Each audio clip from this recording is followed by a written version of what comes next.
4 ஆண்டுகளுக்கு மேலாக Russia Ukraine போர் தொடர்ந்து நடந்து வருகிறது. இந்நிலையில் ஜூன் 18ஆம் தேதியன்று ரஷ்யாவின் தலைநகரமான மாஸ்கோ மீது நள்ளிரவு முதல் அதிகாலை வரை உக்ரைன் மிகப்பெரிய ட்ரோன் தாக்குதலை நடத்தியதாக தகவல்கள் வெளியாகியுள்ளன.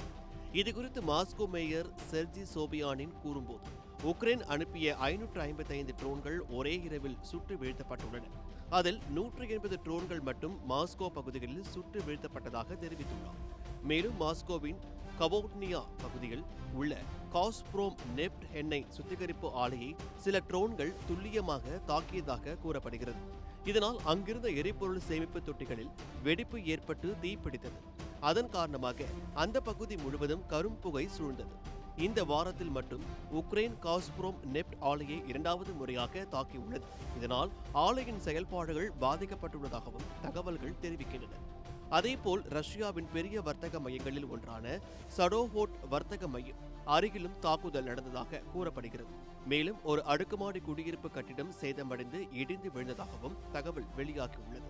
இந்த ட்ரோன் தாக்குதலுக்கு பிறகு மாஸ்கோவில் உள்ள 4 விமான நிலையங்களில் விமான சேவைகள் தற்காலிகமாக நிறுத்தப்பட்டதாக ரஷ்ய போக்குவரத்து துறை தெரிவித்துள்ளது.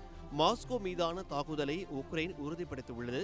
இதுகுறித்து உக்ரைன் அதிபர் ஜெலன்ஸ்கி தனது சமூக வலைதள பதிவில் இது நியாயமான பதிலடி என்று தெரிவித்துள்ளார்.